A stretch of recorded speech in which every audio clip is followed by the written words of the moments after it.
today's resources, and the survey is also in there. Timing wise, we should be wrapped up by about 2:15. And thank you all for spending your precious time with us today at the sixth Transition Institute Fall Series. And with that, I will turn it over to Mallory. Hello, and you are welcome to put your questions in the chat as well. We're going to get into this though and talk about some trendy, technical, and tailored transition assessments. Thank you so much for introducing me, and I appreciate that. I have a graduate assistant with me, and her name is Peyton, and she's going to make sure that everything goes smoothly on the chat for me and the Q&A, so that she can get links in there. Sometimes I forget about stuff, and then I think about it last minute. So she's really good about being very intuitive to that. My title is very fancy, but I wanted to provide a little bit more information about myself. So I think that picture of me and Elvis kind of sums up my life. My husband and I were married by this impersonator here in Las Vegas, but there's some other information that's on there that is important too. And so I always like to say that I have learning accommodations as well. I have a disability in reading. They might call it dyslexia or just a specific learning disability in reading. And so I need accommodations as well. And I just like everybody to be aware of that. I need printable readings, read aloud features, detailed explanations of assignments with rubric grading. And I also need a designated workspace, which was really hard for me during the pandemic because this is where I do my most of my work. And it was really hard to not be in my space. I like to acknowledge my strengths and my areas of improvement. My strengths are that I am friendly and persistent and creative with presenting materials, and areas of improvement or organization, which Peyton definitely helps me with, and confrontation is something that I truly try to avoid, but I'm having to practice my self-determination skills each day with that topic. But I love one-pagers. I think they're a great way to get to know people. I have my daughter, she made one for her IEP meeting, and when she was in preschool and pre-K. So I like to just use those all the way through adulthood. I think they're a really great way to explain who you are and where you come from. So a couple of housekeeping things just from my end here. You are encouraged to use the chat box or the Q&A box to ask questions or make comments. Please keep your microphones muted, but I guess that's not really an issue here because we're not on a Zoom call. And I see Jacqueline shaking her head. Please be respectful and mindful of others on the webinar. We all come from varying backgrounds and our knowledge bases are different. I encourage you to channel your inner student and get ready to learn some stuff today. And then also, if you would use the QR codes or tiny URLs that we're presenting throughout the training, so you can get your hands in on these trendy technical assessments as we go through. So if you want to use the QR code with your smartphone, you'll need to open up your camera. If you have a newer Apple device or an Apple device and a newer Android device, all you do is open up your camera, point at it, and it'll drop down a menu and you can click on it. If you have an older Android device, you might have to download one of those QR code readers to use it.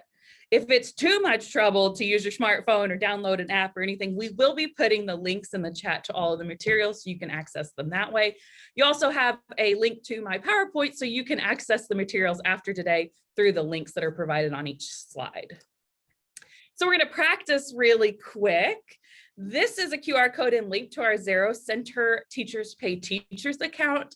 We are continuously adding materials and resources to this account for free. There are lesson plans, there are examples of one-pagers, instructional methods, instructional tools, all kinds of stuff on there, and we are continuing to add to it. It's a lot easier and quicker for us to add stuff onto the Teachers Pay Teachers than it is our website through the university. And so we like to let everybody know it's out there. Please follow us and you'll get updates on all the new stuff that we share. All right, there's no way for me to know if you got it or not, so I'm just hoping. And again with the poll, but I think I can see it in the chat. So if you would share with me what your role is, either in the school district or in transition, what grade level that you teach, and where you are located. Not that I know too much about the LA area, but it might be nice for your administrators and everybody else that's on the call today to kind of see where everybody is located at.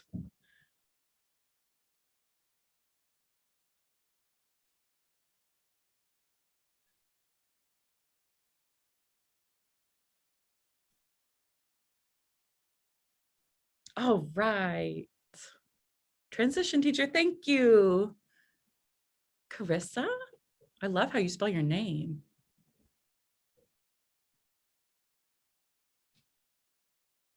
Here they come. Now they're coming through. This is great for me to see. All right.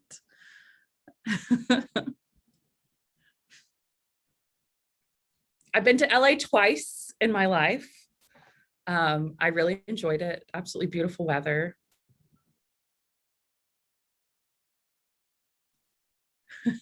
I love seeing them like flow through the chat. It's so fun for me. We have a lot of high school transition teachers. So awesome. All right. Keep putting those in there. I'm going to see them as we go. It really helps me to know there are people out there watching our presentation today. So exciting. You guys have such a great network. Okay, real quick. I want you to access this icebreaker for me after you get done putting your info in the chat. Peyton just put the link in there. I want you to go take this quiz. And if you're at a BuzzFeed quiz, then you're in the right place. And I want you to tell me what you got. What job are you supposed to have based upon the characteristics you pick out in your dream house?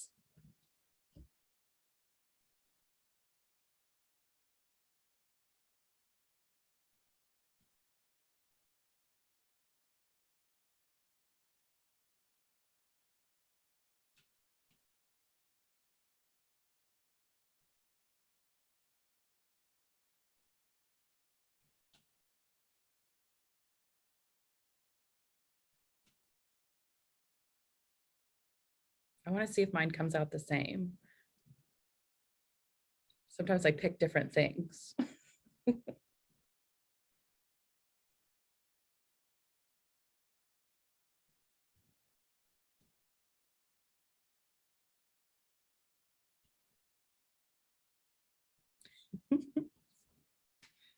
Okay, I just finished mine. And I got a doctor, not the kind of doctor that I am. Different kind of doctor. Oh, Suzanne and I both got doctor. All right. Oh, we got some other doctors coming in. I kind of feel like as a teacher, you kind of are an actor. I definitely feel like that sometimes. And an artist and a doctor. Oh, we got a lawyer, author. It was funny when Peyton and I did this a couple of days ago, we only got like doctor and actor. That was it. From the, like, there were so many people on the call and those were the only two that came up. I thought it was funny.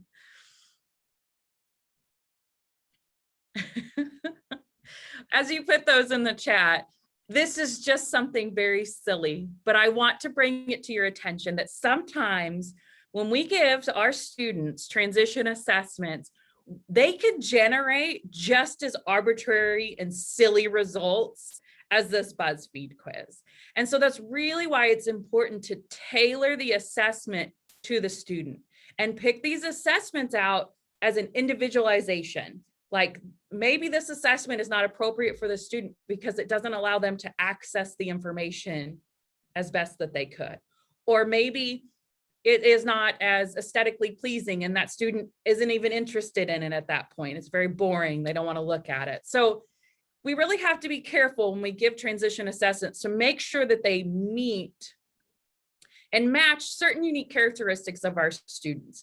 And so we can do a lot better job by tailoring these assessments. Also, the ones I'll be showing you today are technical, so they're all going to be online in some sort of capacity, which I think a lot of our students these days enjoy an online assessment. They're a lot easier to take, they're interactive, and so I'm going to show you a couple of those too. But hold tight, at the end, I'm going to give you a list of other ones you can go look at that are pencil and paper, because sometimes assessments that are individualized to the student may be pencil paper assessments. So in every one of my training, I just saw the chat too. I hope that didn't come up as a choice. What is the purpose of special education as defined by IDEA 2004? I ask this in every single one of the trainings that I do. So if you're ever so brave to reach out and put it in the chat, I'd love it. And I'll give you a couple seconds to think about it.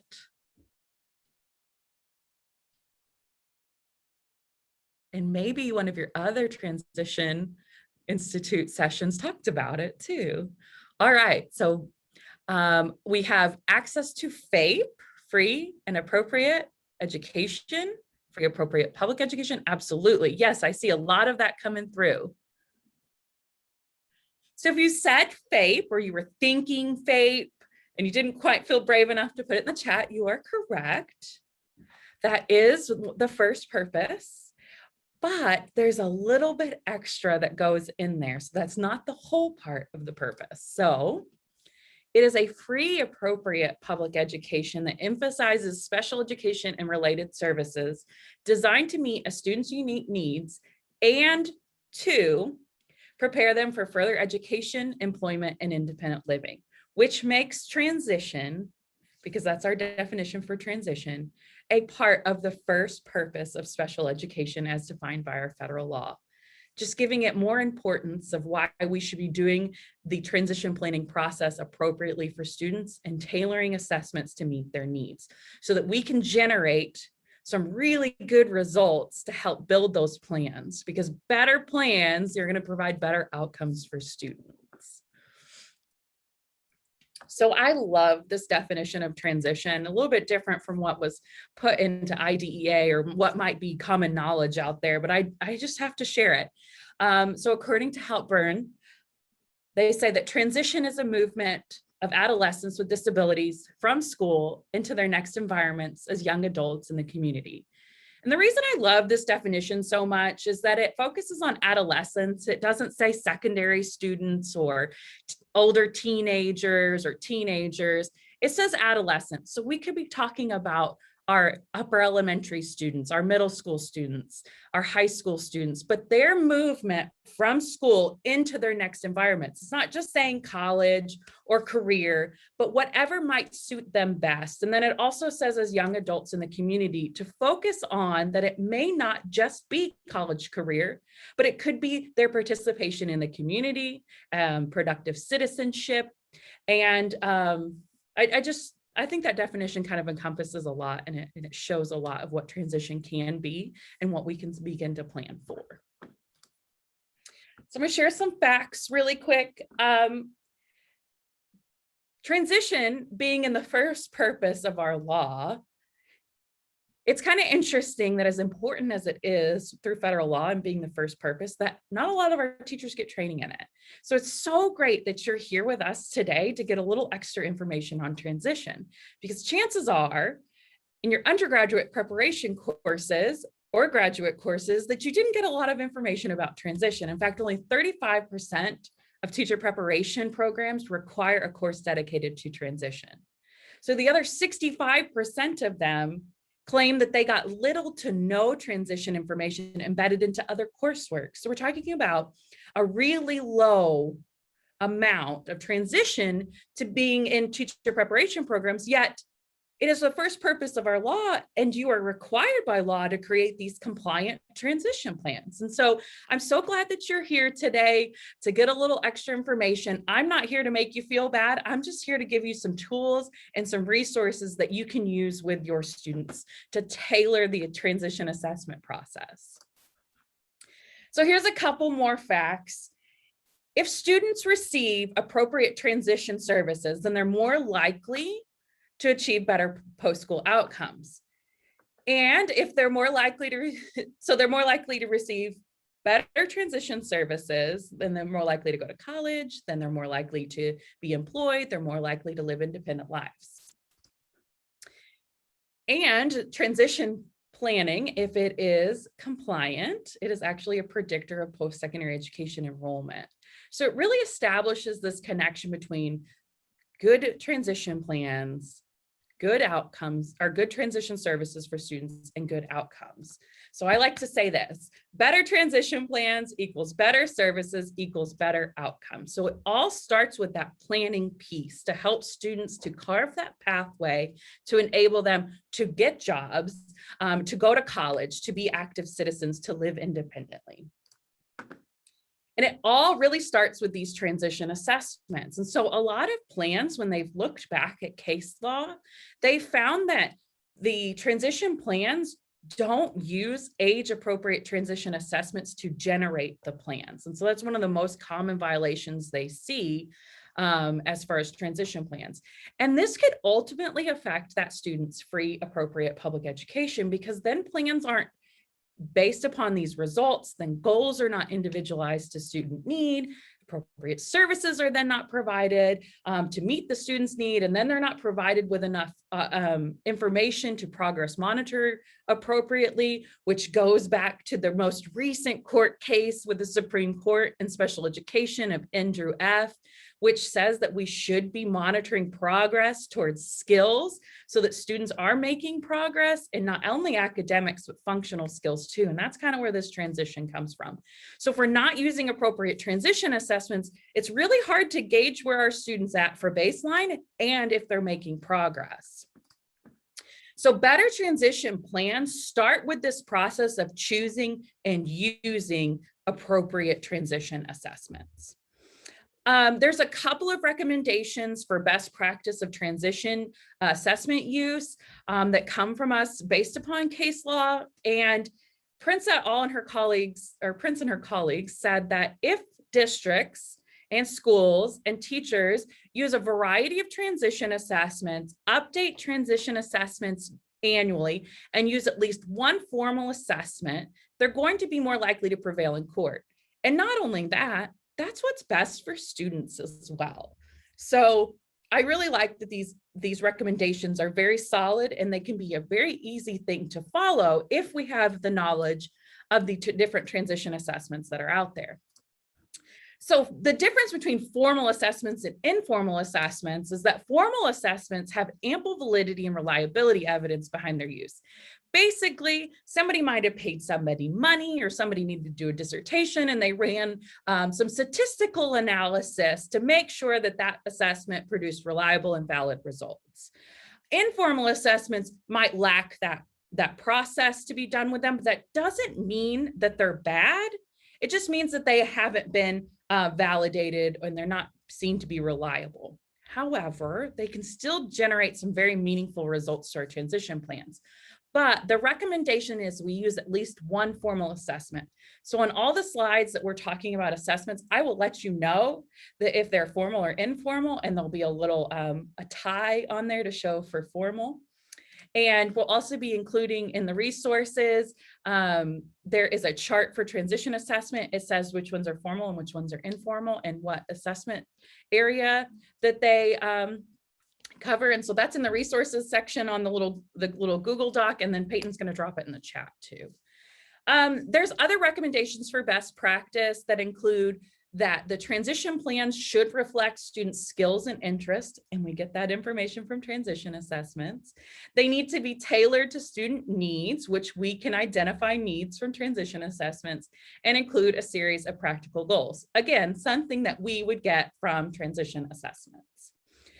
You might be familiar with this resource. It's the Indicator 13 checklist. I love it as like a starting point, but this is just looking at compliance as far as using age-appropriate transition assessments to build post-secondary goals and other parts of the transition plan. But I like my little grading rubric, and Peyton's going to share that as well. This is what I use to grade transition plans at the University of Oklahoma for my graduate and undergraduate students. This is what we share with teachers across the state and across Texas as well, to just kind of have an idea of what is compliant, and some extra quality pieces in there as well. And it's more of a, not like one size fits all or anything. Like if you get a check in it, you'll know why. My kind of bone to pick with Indicator 13 is it's kind of hard to know where you've where you've not done something right and where to improve upon. So I think this rubric really kind of helps with that. You're not obligated to use that, but it might be a nice thing to go check out.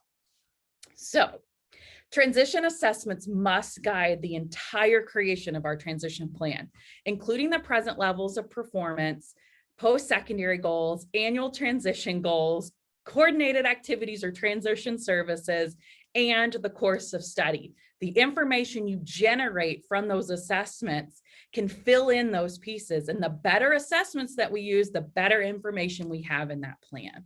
It's kind of like the same thing with reading and math. The better the assessments we use, the more we can tailor that plan to students.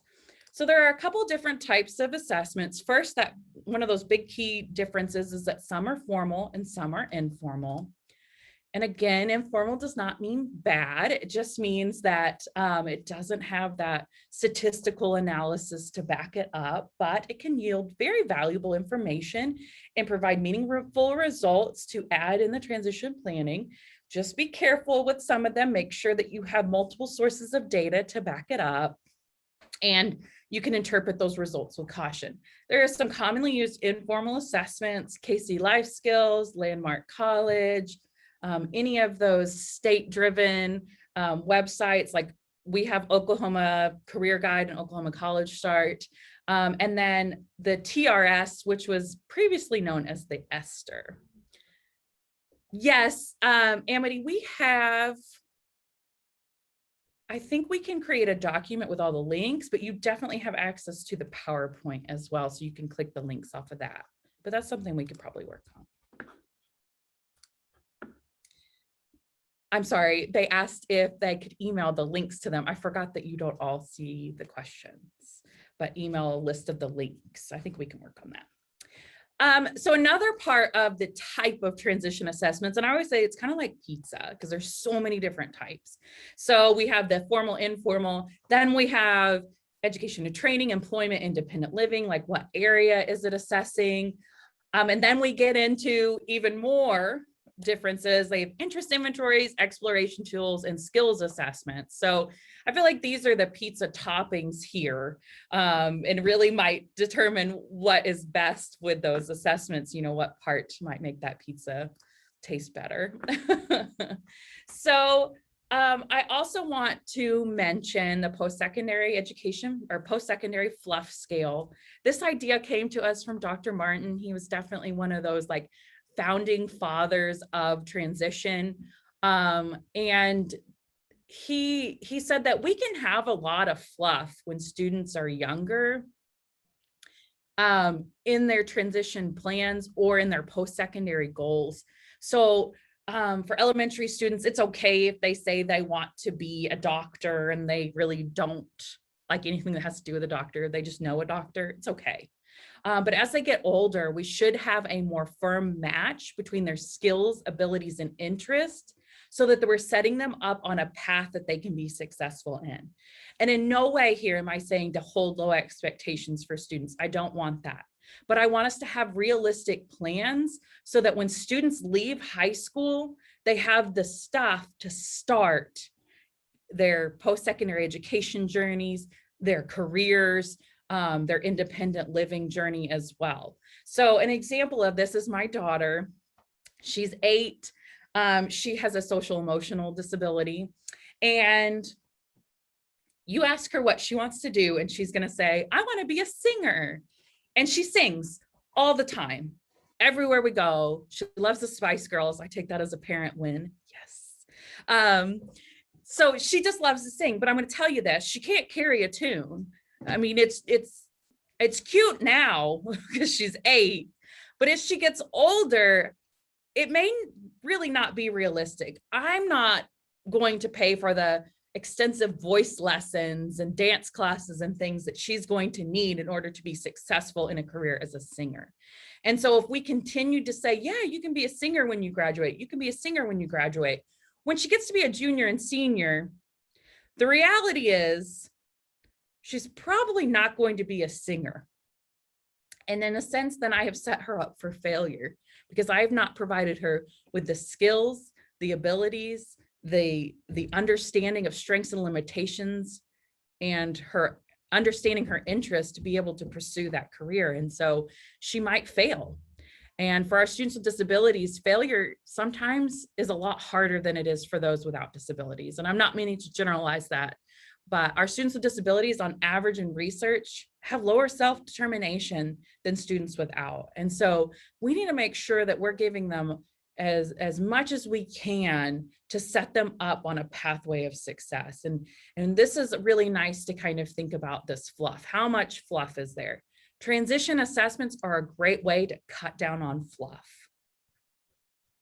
And so they can kind of be the bad guy in a sense, and they can allow students to explore and be more aware of their skills, abilities, and interests as they get older.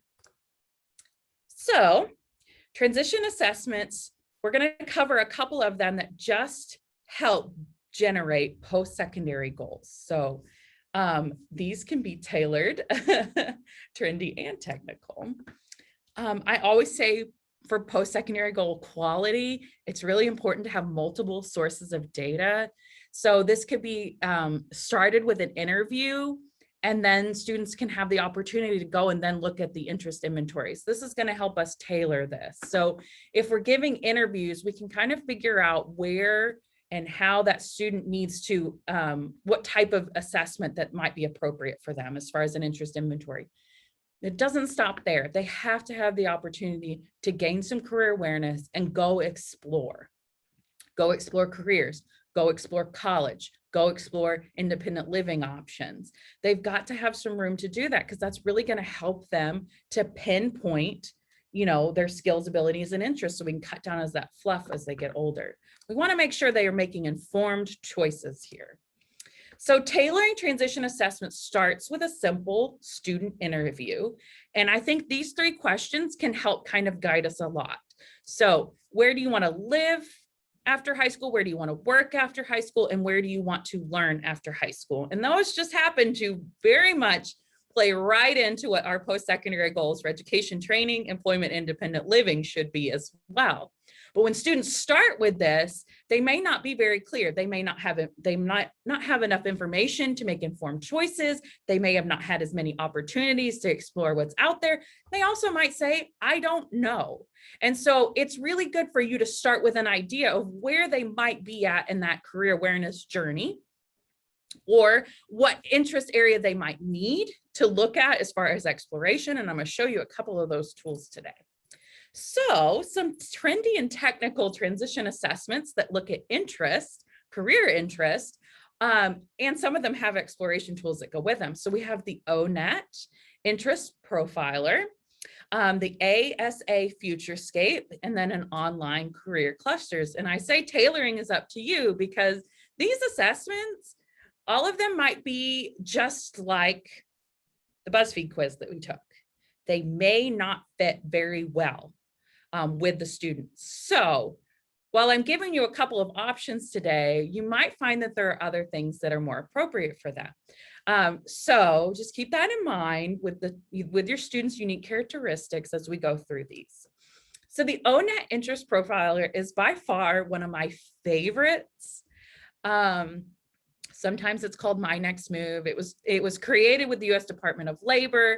It does have some evidence to support its use as far as reliability and validity evidence, but it is an interest inventory that can help students and teachers. So teachers facilitate students choosing post-secondary education and training and employment goals for themselves. So I'm going to show you a little bit about how we can go from that. So it starts with this interest inventory. It is color coded. The screen reader does read it if your student is blind or visually impaired and needs a screen reader or has limited reading abilities. It will read aloud to them. I love that it's color coded and it uses these emojis. It's very fun to look at, fun to go through. It is 60 questions and it does not save, so be aware of that. I always say we should make it to however accessible that student needs, because if it generates results based upon a limited understanding of the information, then we're not getting valid results anyway. So I would read it out loud to a student if I had to. I'd sit with them or assign them to a peer buddy and have the peer read it to them as they go through and explain any vocabulary words that they might need help with. So 60 questions, it doesn't save from time to time, but you can save their scores so that if you don't have time that day for them to go explore, they can go explore another day or several days or several weeks, however that might work. But you can save these scores right here to input instead of having them take the assessment again. These are RISEC, that's what they call them, the theory behind it, but it is realistic careers, investigative, artistic, social, enterprising, and conventional areas. They can also set the level of job preparation needed, with 1 being just a high school diploma or GED, 2 being some job preparation needed, whether it's on the job training or a certificate. And then it goes all the way up to like professional and doctoral degrees. So they can look in any of these you might be interested in. So if you use that interview and you ask students, well, where do you want to learn after high school? And they say, you know what, I'm not interested in going to college. That's fine. That can lend itself here to tailor this assessment so that you can pick level 1 or 2.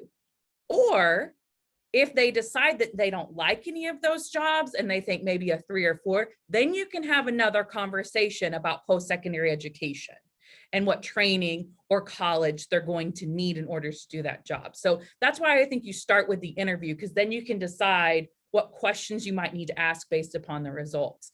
And I always say, go over the results with students so that they know what they mean and then allow them to explore. So from here, if you pick job zone 2 and you had these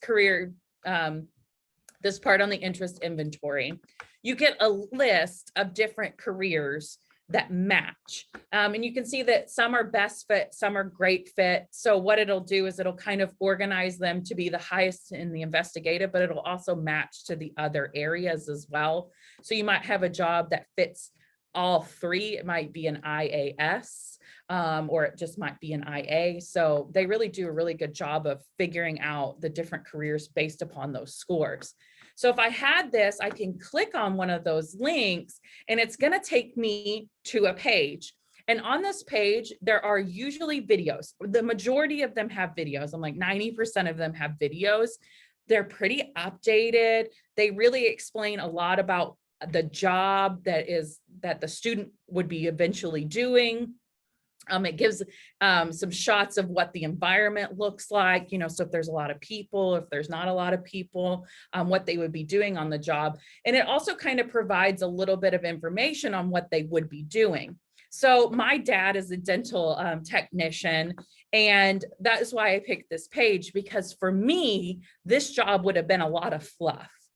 He tried to get me to do this job when I was in high school, and I have very limited fine motor skills in my fingers. I would have benefited from OT very much so in my younger years. But I tried, and I would get very frustrated and very mad that I could not do these things. And that's because it was a lot of fluff. I didn't understand my strengths and limitations until I actually got to that job. But had I had a resource like this, I might have been able to figure that out and really lessened my frustration. The other thing with that is this information would have really helped me figure that out. So it has abilities in there, and it says hand and finger use.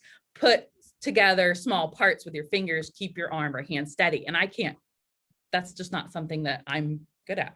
So that would be a lot of fluff if I had this as one of my goals. And so I think the information that it generates can be very useful to students. It can be a nice self-awareness activity. It can kind of highlight some strengths and limitations.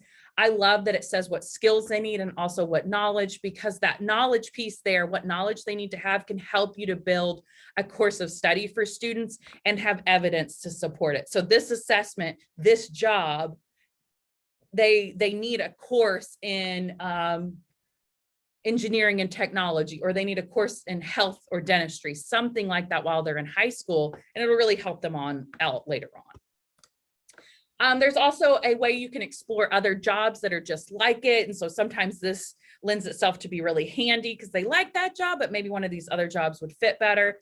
Again, it will explain what education and training that they might need, and then the job outlook.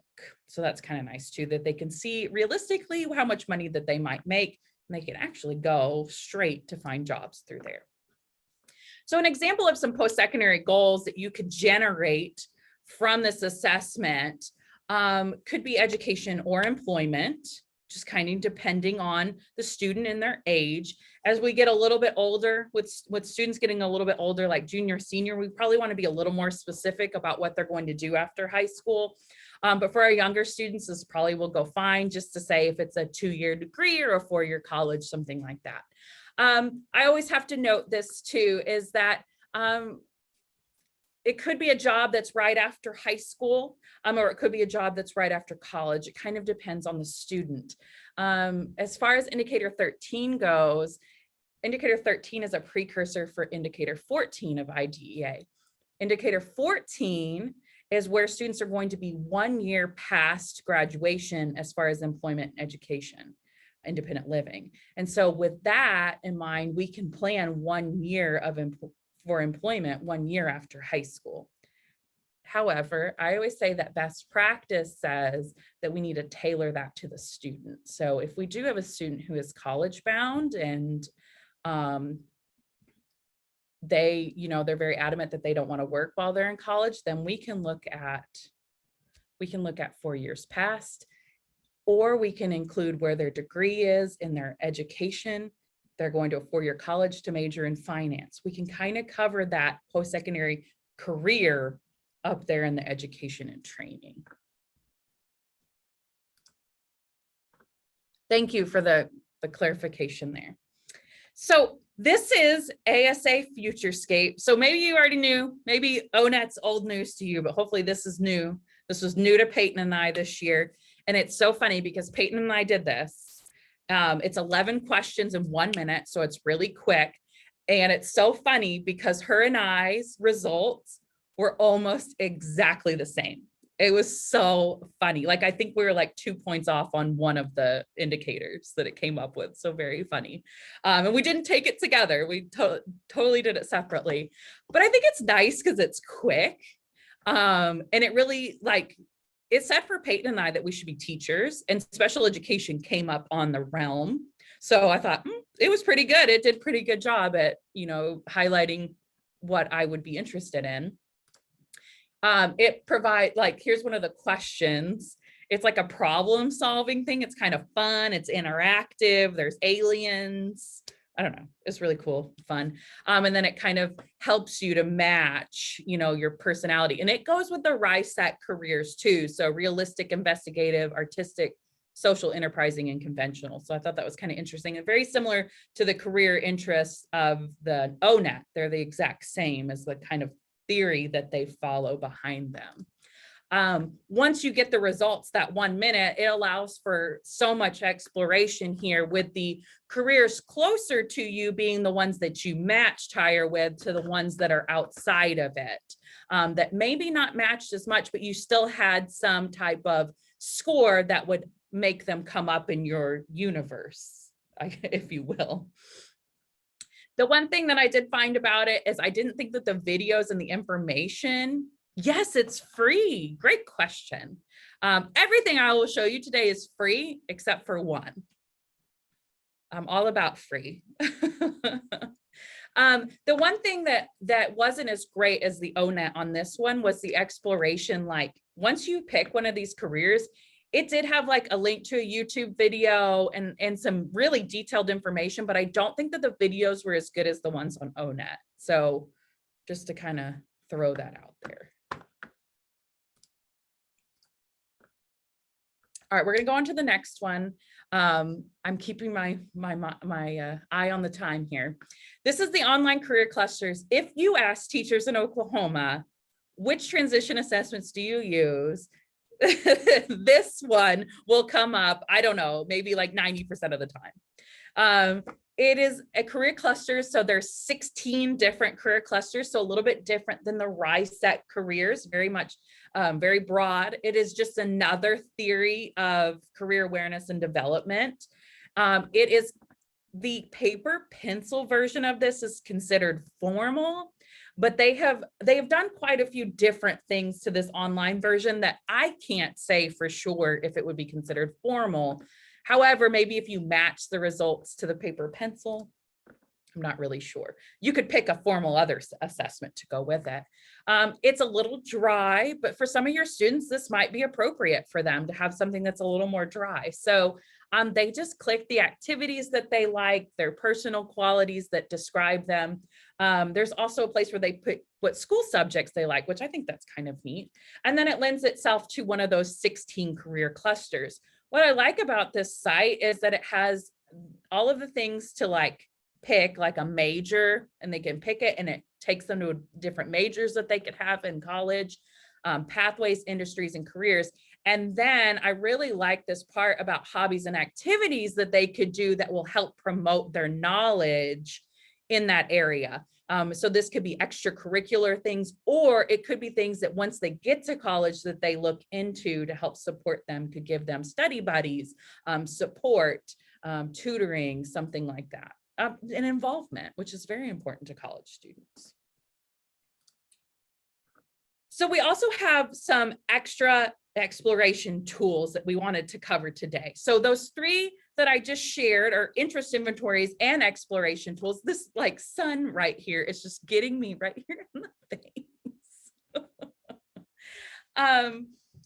We wanted to show just a couple of other exploration tools, because while I think the interest inventories are very important and they should provide information to generate our post-secondary goals, I think we can take it a step further and use some of these other exploration tools to make them even better. Multiple sources of data are always important. So you can kind of tailor this based upon their interviews. So if they were really interested in a STEM career, the STEM exploration might be really good. If they are interested in going to college, then you can use the College Board or Think College for them to help them identify programs and colleges that might be more appropriate for them. I'm also going to show two resources for students with more significant support needs. And this is the first one. This is the PCATE. Dr. Pulis designed this while he was in his doctoral programs here at the University of Oklahoma. He is now at James Madison University in Virginia. And he created this assessment because he saw a need for assessments for students with significant support needs to be accessible, interesting, and also provide entry-level careers that might be more appropriate for them to go into right after high school. So he had like a bone to pick with the PICS assessment, the Picture Interest Career Survey, because it would show careers like being a lawyer or being a judge or being a surgeon. And he's like, that's just not appropriate. Like, we're setting them up with a lot of fluff. You know, we're not cutting down on the fluff when we're using those assessments. So even if it was formal, he just didn't think that it provided enough information for students to really grasp that career awareness and that understanding of the different careers. So here's the link, and Peyton put the link in the chat, and it is on our website as well. So Joshua connected the RISEC career theory with the career clusters. And I think that is where it was just great. So he took both of those career theories and he put it into this assessment. It is considered teacher-made and informal, and that's fine, because the results that it generates or the awareness that it generates can be very important to that transition planning process. This assessment can help students and teachers to create goals for education and training and employment. So this is what I was saying, he connected those two theories. So all of these careers here fall in the realistic career area, but they're all in different career clusters, and he has listed it there.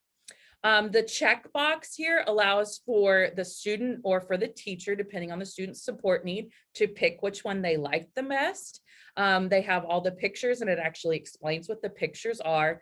And it also has a link to the ONET page that has all of that information, like the skills, abilities, and the course of study information that might be helpful, and the video to the job.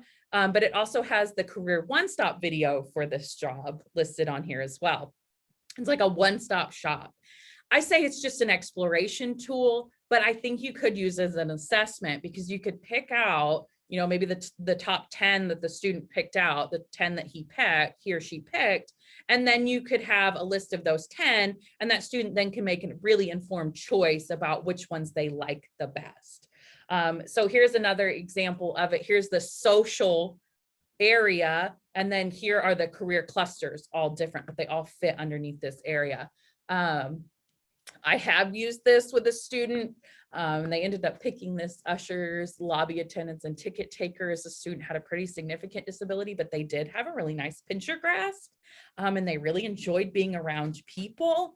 And so we were very hopeful that we could get this student in at some type of theater or something to do some volunteer hours for a couple of hours a month, taking tickets, being engaged in the community, being around people, being integrated into that theater culture. So we have used this, and we've had pretty good results from it.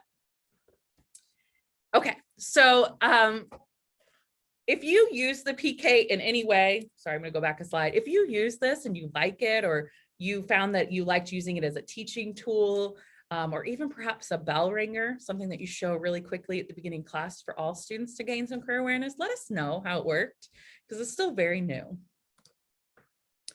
This is the STEM Career Coalition. So from that interview, you ask students where you want to work, and maybe they say something in the STEM field. Then maybe they go and do the ONET, and they figured out that, yeah, science, investigative was a really high area. Then they can go check out this STEM Career Coalition website. Discovery Education created the videos, and I think the videos are really well done. It encompasses a diverse group of people in these different jobs. So it's not just men in these STEM careers. It's not just white women in these careers, but we have a variety of different backgrounds of people in these careers. So it shows kids that people just like them are in these STEM careers. And I think that that's really wonderful. So the videos are short, they're very informative, and they're really well done. And then it has a lesson that the student can do. And then the career profile, similar to what the ONET provided. So this is like what it would provide to them to understand. They can kind of do a checklist to see if they're really interested in that area. Lots of information that's provided here. Now, this assessment or exploration tool may not be appropriate for all students because it uses a lot of technical language, a lot of STEM language, and there's a lot of reading involved. And it's free, yes. That's what I really like about it too, Peyton. So I want you at this time to let me take a break from yapping in your ear and go check this site out and let me know if you find a career that you've never heard of and drop it in the chat.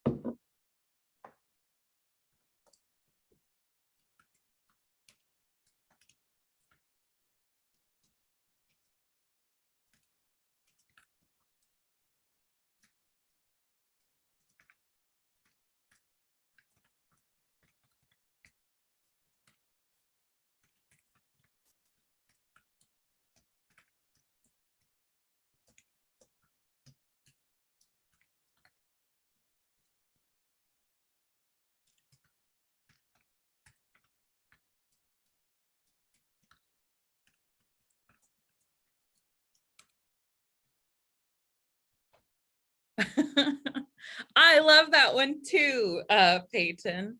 A bat conservationist, a dealer technician, no idea. Yeah. I have no idea what that is. Is that like at a casino? Like that's the only thing I think of for a dealer.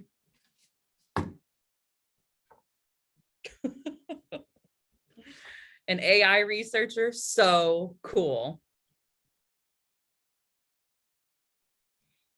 What I like about this resource is it's like, hello, 21st century. Talk about jobs that may not have been available like when I was in high school that are here now. So very, very technical careers coming up. Yeah, I don't know what a payload logistics person is either. I don't know what that does. Additive manufacturing technical designer at Boeing. Wow.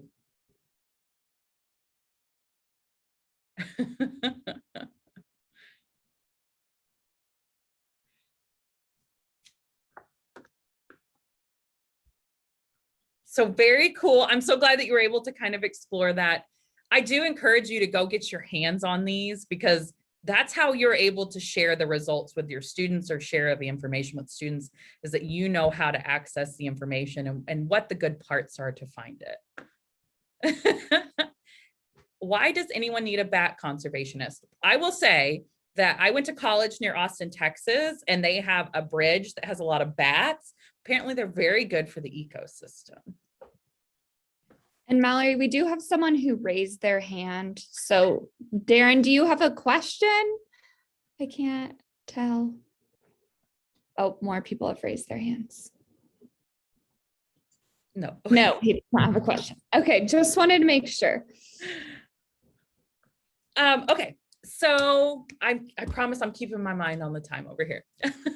You just might hear me talk really fast for an Oklahoman.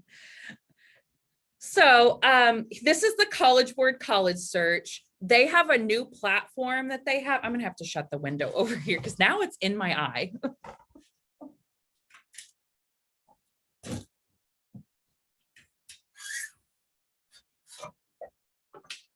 Nope, still there. It was the other window. Here, I'll do this. Okay, so College Board has a new platform, and it has some really great filter features that I really like. It goes like 2 or 3 steps beyond what our Oklahoma career search or college search does. So I wanted to show a couple of those. So when they get to the site, it's you know, it's part of the College Board site, but they can pick out the location, major, type, and campus life, the unique characteristics that they might like, and it's going to provide them with a list of colleges. This is really important because a lot of times students will say they want to go into a certain career, but they have no idea that what the major might be, or what colleges have that major. That was my issue.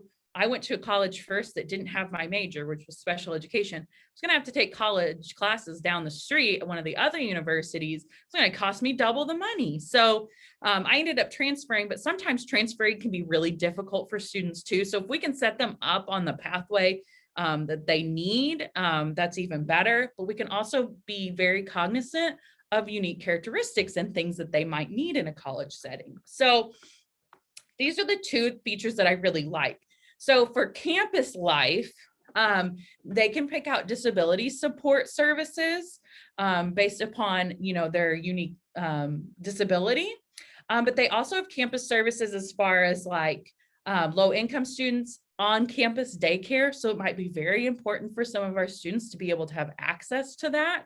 And then there's services for minority students as well. So I love that those campus life filters are there. The other thing that I really like about it is the type, and there's special missions here. And if this is something that is important for your students to go to a historically Black university or college, Hispanic serving institution, or a tribal college or university, those filters can be clicked here so that they have an idea of, you know, what's in their, whatever area or location that they're looking, what might fit these features.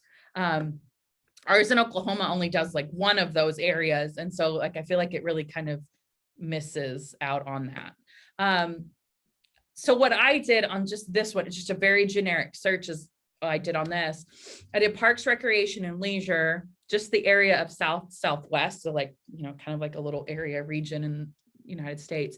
I put in learning disability support and low income student support. So this is kind of be like maybe something that I would have done, just not parks, recreation, and leisure. And it came up with 10 results in 10 different states. They had varying degree types offered, whether it was like 2-year, 4-year certificate. It varied between public and private, and it also has various tuition costs. So it'll list the tuition costs on there. There are other filter features. And so what I want you to go do is to go check that out and see how much you can narrow down results. Look in California and see how much you can narrow down results. You can even filter within a certain mile radius of a zip code. And so that might be helpful for your students too, if they do not want to, if they're going to live at home and they can't travel very far to go to school, or if they want to stay close to home or local, you know, so that they know the area. So I want you to go check this out and give you about a minute, and please share in the chat what filters you used and how many results came up.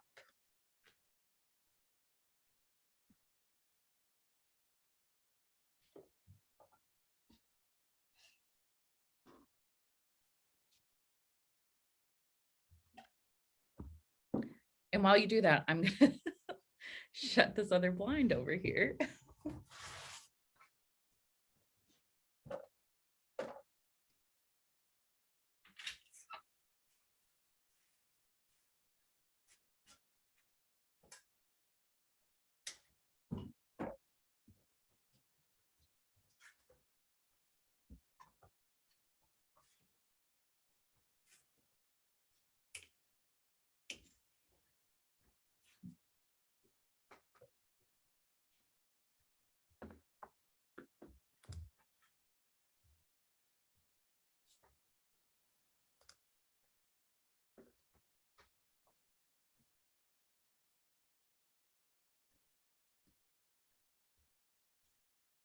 Krissa, did you, oh, you 3, okay.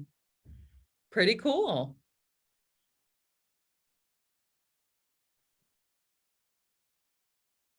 I was doing a training for Michigan the other day, and they were looking for very specific information about a nursing program for their child that had disability supports that was in like a 50-mile radius of their house. And they were able to find 3.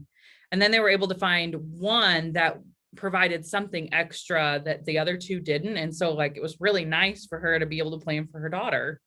So I thought that was neat. Oh, 2 options, 3 options, 13. So it really narrows it down, because if you think about how many colleges and universities are probably in the LA area, I can't even imagine. There's probably a lot. So this can really help kind of like weed down that amount. I did too, Chris. That's what I was doing, was just Google searching, but this is so much better, very intuitive for sure. Thank you all for sharing that information. I hope you're able to use it with your students. This would have definitely helped me out as a kid, and it would have definitely helped me out in the classroom. Yes, I have heard of Naviance. Some of our school districts here in Oklahoma use it for the individual career and academic planning that they do for all students, not just for students with disabilities, but it's for like a transition plan for all students. They use Naviance. And I know that our systems here in Oklahoma have abilities to do college search and career search and interest inventories and stuff like that too.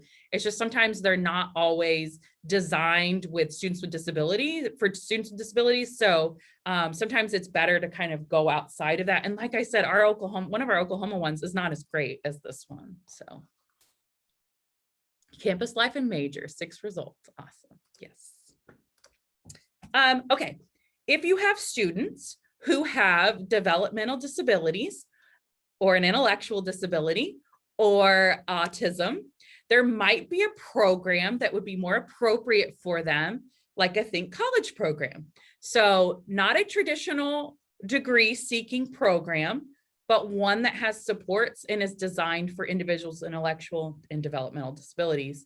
And they can search through this website. What I think is so cool is now, whereas maybe 10 years ago, a lot of these individuals did not have an option for college.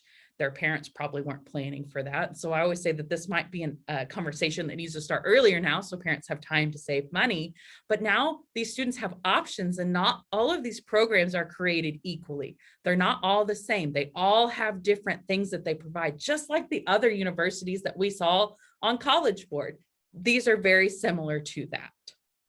So if you see, this is the Think College map, and you see California actually has 17 different programs, which is a lot. It has quite a few. So what I did is I just kind of pulled a generic search for California, and I was able to find these 5 programs. They all qualify for financial aid packages. So students can get financial aid in order to attend them. So that's called they have a CTP designation, a certified transition program. And I found this one is in LA right here, this pathway program. And you can find out more information about the types of program, how inclusive it is, what type of classes they're going to take, if they're going to live on or off campus. So I encourage you to use that with your students who are interested in going to college, but traditional routes might not be the most appropriate for them, to use it just like you would use for College Board with other students. And for time's sake, I'm not gonna have you guys go and look at this, but I do encourage you to go look at it at a different time. These are life course tools. These are for students with very significant disabilities. I want to just quickly share them. They can be very helpful in exploring and planning tools. They're not really interest inventories or assessments, but more like a tool to help the teacher and the student and the family and IEP team members plan for life after high school. So there's 3 tools here. This is the trajectory planning. They're all fillable PDFs, and on the website, they have examples of how to fill out the sheets and examples of like real life students and family members that have done them. They'll show a lot of examples. So I really like that and appreciate that. I love that this has what is their vision for a good life for this individual and what do they not want. Sometimes planning for this group of individuals really kind of centers on this, what I don't want, what we don't want for that child. And so that can kind of help us to positively and proactively plan. Exploring life possibilities just gives options, and it gives innovative life options instead of the traditional life options, even though these might be the most appropriate, but it does give other options. And I think that's wonderful. The Life Domain Vision tool is also a planning tool to be done as an IEP team all together. It looks at all different walks of life after high school. So, and then it gives a priority so that the family members and the student can prioritize which is the most important, and you can kind of work off that list. So here's an example. It is a fillable PDF, but I like to do things by hand every once in a while. So this one was done by hand. Okay. For the last couple of minutes that I have with you today, I'm going to go through some skills assessments. So very different. We're looking at the skills students need in order to be successful at college and in their career and independent living. I think these are one of the most underutilized assessments that provide really good information, and they really help us pinpoint, well, I can get the student to college or their career, but what's actually going to help them stay at college and in their career and be successful. So these will help identify needs that we can use then in the annual goals that are related to transition. So I'm going to cover these different assessments. The only one that costs money is the tag, and so I saved that one for the last. The Casey Life Skills is something also that's very commonly used in Oklahoma, but I want to show you that it's not just the original. There are so many different versions of it, but these results can help you to create annual goals for education, training, employment, and independent living. You get really good results generated from the Casey Life Skills here. It's color coded. I really like that. You can go back to the exact questions to figure out, well, the student said no or mostly no in these areas. So that's going to illuminate a need, and I can use these as goal stems, behaviors that students need to work on. It's more than just the original. If you are at an alternative high school setting, or even a regular high school setting, I'm sorry, I did not mean to generalize that too much. Your student might need help planning for healthy pregnancy or parenting infants or parenting young children. Those might be very important to their life quality and their life satisfaction after high school to know those things. There are youth assessments. So if you teach younger students, these assessments might be very important for them. There's an American Indian assessment, which could be very widely used here in Oklahoma. And I know the same for California. So that we can be a little more culturally responsive with the planning that we're doing. Again, here's upper elementary, middle school, and then we have educational supports and post-secondary training. And then there's an LGBTQ plus questionnaire and a life skills assessment. I will say that this LGBTQ plus one is actually a lot of, it's more for like student understanding, to see what they understand and what questions they might need to ask. So I will kind of show that with caution and let you know that you might want to go look at the questions to make sure that that's an appropriate assessment to share. with students, you might want to have an idea of what it looks like. The youth assessment, it covers all different aspects: independent living, education and training, and employment. The student just goes through and picks no, mostly no, somewhat, mostly yes. This is Angela Duckworth's grit scale. I love it. I've had my doctoral students take this assessment before, but grit is another word for self-determination that we use in the special education world, but it is more, I guess just more of a trendy term, if you will. But I really do like this assessment. It's short and sweet, and it has so much evidence behind its use. So it's considered a formal assessment.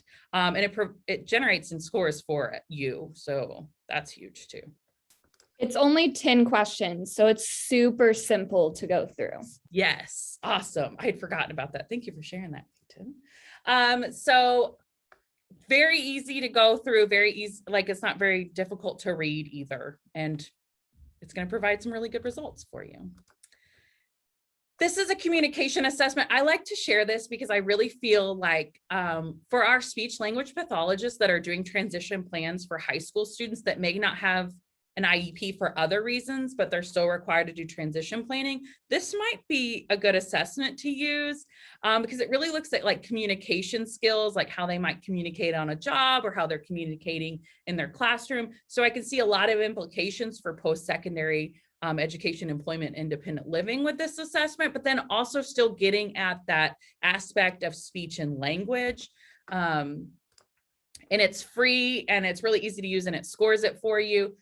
Very generic in the scoring, but still like a starting place here. We can create some goals based upon the information that it generates. There are others out there too, so I'll just encourage you to do a Google search, like a communication skills assessment, and see what comes up and see what might be free, and go check those out and see if it might be appropriate for your students.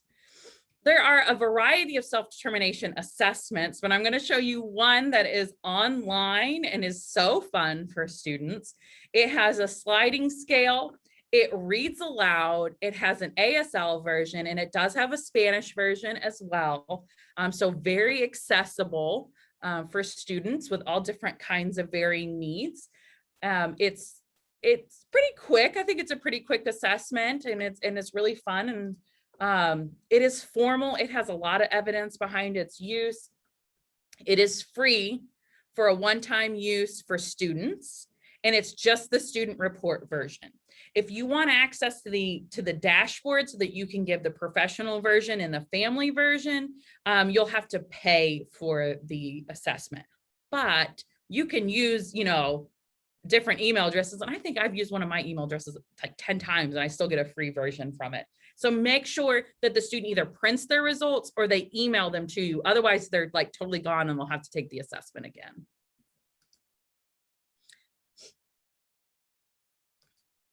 So Peyton took the assessment and here are her scores. And you can see that we don't really know too much like what the numbers mean. And I think they've recently taken the numbers off, but you can see if there is one score that's higher than the others. You can also try to increase those scores, and it's going to give you ways that you can do that and an understanding of what the different terms mean. There's also a teaching tool that goes with it, so you can be a little more meaningful in instruction in the classroom, and some really easy steps. Lastly, we have the tag, the transition assessment and goal generator. It helps to build annual goals for employment and education and training. It does cost money. This one is $3, but I could not give a presentation and not share it. So I have to share it today. It is a formal assessment. One of the best things about it is it generates. Oh, yay. All right. It does generate the goals for you. And I will say the goals are okay. They can be better by tailoring them to individual students. So please keep that in mind.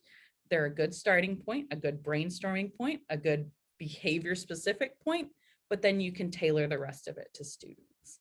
It is for students with mild to moderate disabilities. Student, family, and professional versions are available with that $3 credit. So putting it all together, I've created this just pretty simple little graphic here. It has you following the best practice recommendations of using a formal assessment, using a variety of assessments in the 3 different areas of transition, and just some combinations of them, so that you can really tailor that assessment to provide really good results for students. This transition battery, I say should look different for every student. Some students may take 2 of the same assessments. Some students, if they're very similar in their interests and their unique characteristics, then maybe they have the same transition assessment battery. But if not, we should really be taking that time to tailor them to that student. And here's just some suggestions and combinations that you could use and still follow best practice recommendations. I put in the chat earlier, please know this is not all of the assessments are out there. And I'm not saying that the assessments that I did not share today are not great, because there are some other ones out there, but I only had so much time with you all today. Peyton and I do a full day of transition assessment training for our Oklahoma teachers. So we can take up a whole day on these transition assessments. There are so many of them and so many great ones out there. There also are pencil paper assessments. So not technical, but they could be tailored to students' unique needs. And they can be really great. So we have an assessment chart that we added. It lets you know if it's formal, informal, what area, and it has the link to it. And if it costs money, it lets you know, but for the majority of them, they're free. We like free. And one last thing before I go that I have to share with you, because I wish I had known about this sooner. There are several different online platforms that provide courses in different areas, and students can earn credit for that if there's like a certificate that they can get that they can pay for, but they can take that class for free. And I think they're a wonderful idea for a transition service, because this is actually something that's going to give them instruction, and it's also going to prepare them for college. They're all online, they're asynchronous, which means that they don't meet at certain times and the student works at their own pace through it, but it could be a really cool thing that they can get engaged in. This one is from Harvard X, and it's game development. I mean, I know so many students right now that would have really loved this. Peyton and I work with one of our coworkers. We've recommended it to her son. He's going into 9th grade next year, but very much interested in this and already does a little bit of it. So I think it's great. So here are a couple of the places that you can get information from to do these free online courses. I love Microsoft Learn because it provides certificates that students can add to their resume to say, hey, I'm certified in Microsoft Office Suite, or I'm certified in Google. There's a Google, like Google Classroom teacher certification. There are ones for students too. And this Shopify one is all about starting an online entrepreneurial business. And I know a lot of students are using like Depop and Instagram and stuff like that to sell things that they've either made or found at thrift stores. So I can see really a lot of utility with this and teaching them very important transition skills that are going to help them out later in life. So I did it with 1 minute to spare here. Thank you so much for attending today. Here is our contact information. Peyton is definitely my right hand with everything. And so she'll probably get back to you quicker than I will. But if you want to send us both an email, we'd love to hear from you. Oh, Mallory and Peyton, this was wonderful. I feel like to put it in how I would describe it, it was just, I appreciated that it was so interactive and informative and inspirational. I think we are always looked at our campuses as being the experts on different transition assessments. And it's nice to have kind of a new perspective and some new ones that maybe we haven't heard of before. And I can tell from the chat box, people are wanting the links and everything like that. So audience, just take a moment, scroll through the chat, grab the links for the seminar organizer, the document organizer that Peyton posted. But know that all of the slides from today are in that seminar organizer, and all of the assessments that they went through are on one of the slides. So there is no lost resources from today. You can go on and do some further research on assessments. And I just want to thank you for inspiring us and sharing your expertise. And I wrote down several that I'm going to go check out right now too. So thank you very much. Awesome. Yes, thank you so much for having me, and Peyton as well. We had a lot of fun planning for this, and also I won't speak for Peyton today, but I had a lot of fun presenting as well. So thank you so much for inviting me. Thank you Yes. for coming. Thank you so much. We really appreciate it. Resources are something that we're always looking for, right? So thank you so much for being here and for taking the time to plan it and put everything together for us. Really useful information. I see a question. It says, where's the PowerPoint? It's in the organizer, in the seminar organizer. So I'll give you guys a minute to grab that link from the chat. And you're still the host, so you're gonna have to end the meeting today, but I'm gonna go right into Zoom after this is over and see what is going on with those Zoom settings. So I'm gonna go ahead and stop recording because I do have access to do that.